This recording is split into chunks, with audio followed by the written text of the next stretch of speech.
আবৃত্তি করছি রবীন্দ্রনাথ ঠাকুর রচিত কৃপণ কবিতা। আমি ভিক্ষে করে ফিরতেছিলাম গ্রামের পথে পথে, তুমি তখন চলেছিলে তোমার স্বর্ণরথে। অপূর্ব এক স্বপ্ন সম লাগতেছিল চক্ষে মম।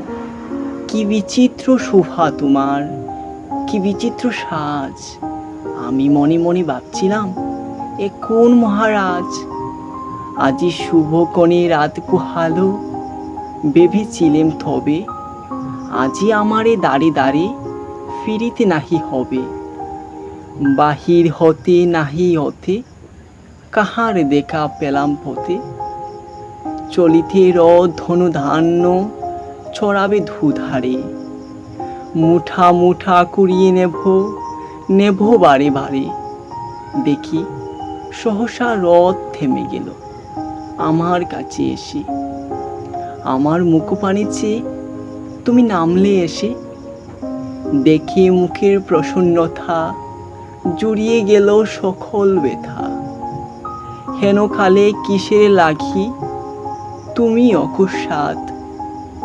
আমায় কিছু দাও গো বলে বাড়িয়ে দিলে হাত। মরি একই কথা রাজাধিরাজ, আমায় দাও গো কিছু। শুনে কনকালে থরে রহিল মাথা নিচু। তোমার কি বা অভাব আছে ভিখারি ভিক্ষুকের কাছে। এ কেবল কৌতুকের বশে আমায় প্রবঞ্চনা। জলি হতে দিলেম তুলে একটি চুট্ট কণা। তবে পত্রখানি এনে উঝাড় করি। এ কি ভিক্ষা মাঝে একটি ছোট্ট সোনার কণা দেখি। দিলেন যার আজ ভিখারিরে, স্বর্ণ হয়ে হেলো ফিরে। তখন খাদি চোখের জলে দুটি নয়ন ভরে।